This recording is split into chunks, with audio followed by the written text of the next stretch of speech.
illegal to build, the only affordable option left is a vehicle. Consequently, the van life aesthetic popularized on Instagram, sunsets, freedom, and nomadic bliss, has been co-opted by a much darker reality in the Bay Area. It is no longer a lifestyle choice, it is a survival tactic. The working homeless, a new demographic. Perhaps the most shocking demographic within this vehicular population is the working homeless. These are not the chronically unemployed, or those battling severe addiction issues often stereotyped in media coverage of homelessness. These are full-time employees. This is true. Reports have surfaced of Google security guards, cafeteria workers, and even entry-level engineers living in RVs parked just streets away from the campuses where they work. Hear that, guys? See? Is this the new norm? Is this the new norm where people live out of their vans and cars, more vans and caravans and cars? Is this the new norm? Like I said before, this has been going on for years. People have been doing it for years, but more people chose it back then. And I, like myself, been doing it 7 years. We chose it. And we do it for adventures, to travel, or to just enjoy the freedom of it. But is that changing now? The way things are changing. You know, videos like this where people are now survivors. So a lot of these new van dwellers, people coming out, they're not doing it for adventure anymore. They're surviving. It's about survival now. It's not enjoyable, because these are people who really rather be in a house. They rather have a house, a nice home, brand new car in the driveway, the white picket fence. A lot of people want that because they think the American dream's dead. And I don't know if the American dream's dead. I think it depends on where you are, because you got to understand, America is a big country. So certain places are doing bad. Other states are doing well. Just like individual people. Some people are struggling, making $200 a month. No, some people are struggling, making $4,000 a month, and then you got others who are making the same $4,000 a month somewhere else, who are doing well. It's crazy. And I think it has to do with habits and money habits and how you spend your money now. Because you got people who do make a lot of money, but they never have any money at the end of the week or the end of the month. But you make a lot of money, you make $200,000 a year. How come you have no money? Because a lot of people live above their means, because everybody wants to live like the Joneses. And I think that's a problem too. You know, think of the lottery people. Like I said, I always mention the lottery people because I love to use that as an example. You win $2 million, what's the first thing they're going to go buy? A nice big house, the biggest nice car. But what they fail to realize is, it's not buying a house is the problem. It's the maintenance of it as well. Saving the money. So a lot of these people do make money, as I do, because I make good money too. They make money too, but they're not doing it. They're not doing it to enjoy, like the guy says. And they're doing it for survival. And there's a new trend coming out too.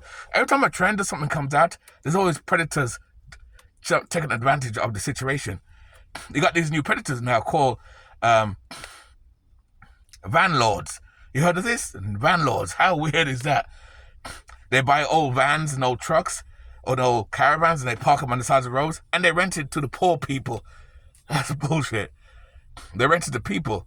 You see how desperate and these things cause opportunities? It's crazy. Like me, say, I'll buy 5 of these vans, like this van here. I'll buy 5 of these vans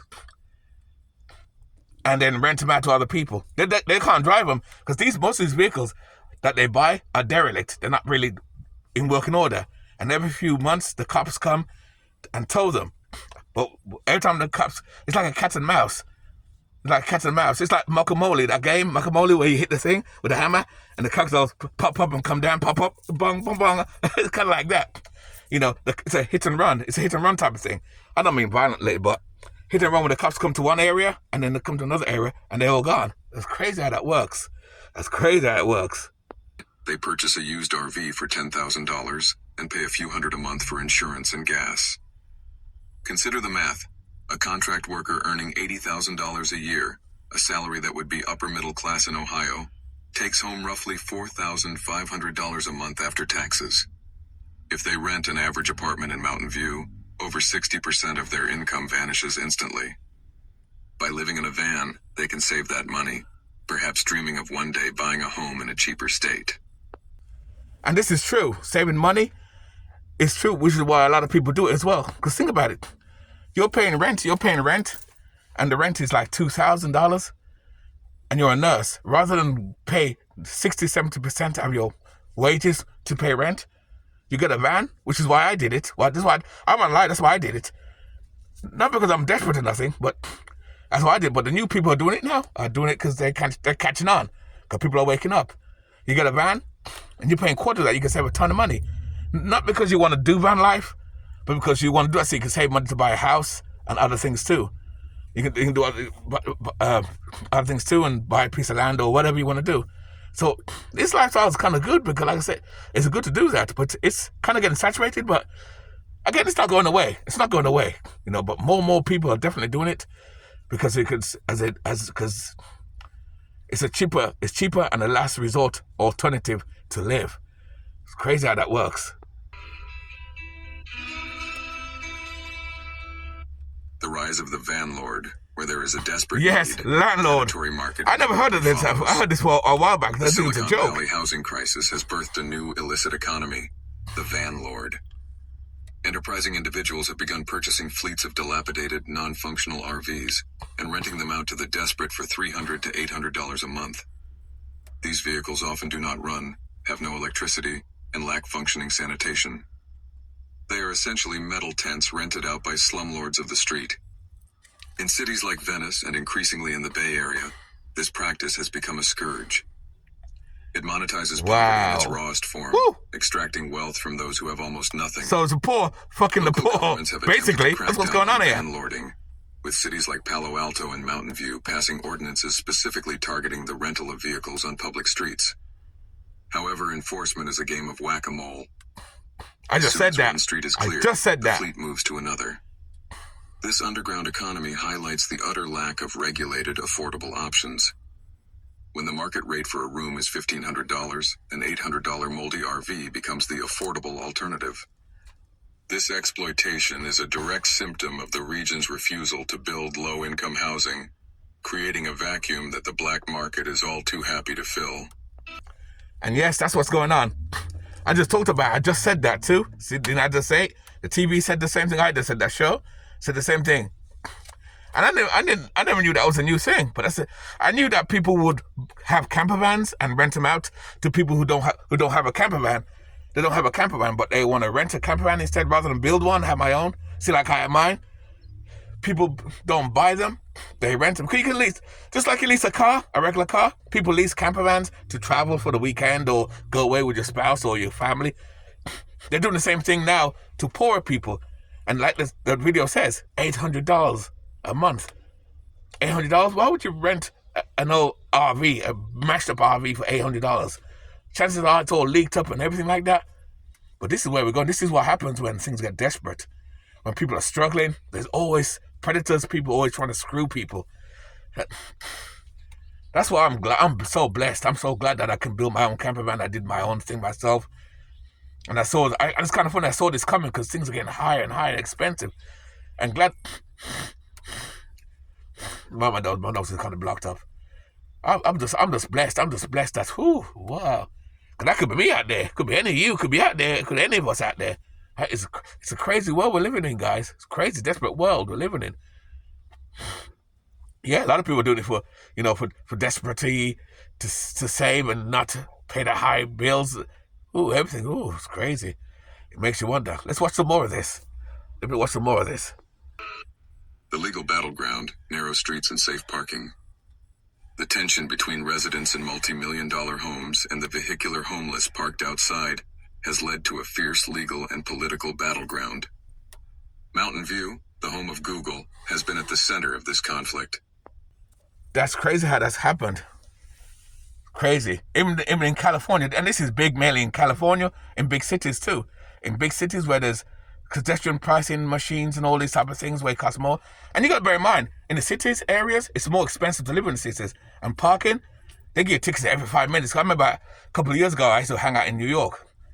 I had my camper van. This time I had the blue camper van I had.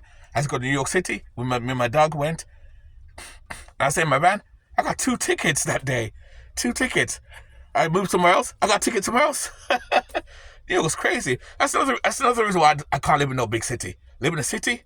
Hell no. Hell no. So imagine what it's like in California with a big city. And a lot of these people park with Google and they work for these companies too. But these, like this TV show said, these big corporations don't provide parking. So if you work for Google or some big corporation, you got to park way down the road and walk way up. I think that's why you see a lot of camper vans or some cars have bikes on the back, hooked up in the back. Like I have my generator on the back of my van. Most people have bikes and stuff. I see now. I saw someone's coming in here. I see why now. So people can come off the bikes, park their vehicles, and just go to work. It's crazy. The worlds are definitely changing. It makes you wonder if is van life the last of Sebastian, because people are trying to find different ways to survive and to live, and a lot of people are cancelling out as well. A lot of people like myself, who want to get out of the system, man. I work for a company now, sort of thing, so I can't really get out of it. But I'm making money, but I can't get out of the system yet. But when you're never gonna get out of the system anyway. But at least it provides some freedom. Wow, what's going on now? It's really like rain outside. Let's see outside of it, how it looks. Oh, it's raining out there. Oh, you know it's raining. A lot of cars parked out here. Let's see where we are. I'm in one of the Walmart parking lot down there. You can see. Yeah, it's raining all day. Raining. My heater, I had my heater on. I don't want too close. It got chilly today, so I had my heater little running. Oh, it's a rainy day today. Terrible day. But that's where we are, guys. That's where we are, folks. That's where we are. Yeah, that's where we are. It's crazy, man. Woo, it makes you wonder. The last Sebastian of simple living. Jeez. Imagine a city full of just people living in cars and vans and trucks. No, I know a lot of it's exaggeration as well, because like I said, up north where I live, I don't see much van dwellers up here anyway. I see a few people sleeping in their cars and stuff. I don't see much of it up here. It's a lot of it in California, down south area, like Florida area, a lot of the down south, Texas, then Arizona, a lot of them down there, or Middle America, tons of them down there. Up here, I don't see too much of it yet. It may come up here eventually, because as things get more saturated, people more spread out and things like a zombie movie start spreading out. So we'll see what happens though. But yeah, a lot of people now doing it for more survival purposes. Like, like I said, people still doing it to enjoy, because I did it. I can say I did it for survival too, but I'm not surviving. I'm living. I'm fine. I'm making money. I save my money. I'm okay. I am not under no survival movement. And plus, I'm a prepper too. I stock up on food and stuff like that. You know the works. And I have a base too and a workshop. So, I must count myself lucky, man, that I live a good life. My life is fine. No, what do you guys think about that, eh? What do you think about that? People surviving. There's exaggeration to it, but well, I don't know what to say. I'm kind of stumped with her words sometimes. But you know what, though? At the end of the day, I still think this is a great life to live, though. This lifestyle, or living alternatively, or van life, I still love it anyway. I love it no matter what anyway. It depends on where you are. And I'm glad that I'm up north here, where there's not much van dwellers up here. Because there's 3 Walmarts I pass where I work, where I do some window washing. And I come past there at night time. I see a few trucks and 1 or 2 camper vans, but very few. It's not like California or other places where there's rows of cars and stuff parking in. Up here, non-existent. And plus on the highway here, the Highway 22, there's rows and rows of parking lots and places I can park anyway. So never got that knock. Never had been doing 7 years. Never had that problem. I said in multiple videos, never had that problem, So I think it depends. Because I chose this lifestyle, I love it. I don't mind moving around. But if you don't love it, you're going to get tired of moving around, because you don't really want to do it. You want to go back into the matrix and have the house and the nice car, like I said earlier. But hey, but you may be forced to live like me, guys. I mean, a lot of you guys are forced to live like me, except you don't like it. I love it. Anyway, guys, keep it nice, keep it sweet, keep it real, and I'll see you in the next video. What a weird world we're living in, eh? I'll see you later, guys. Cheers.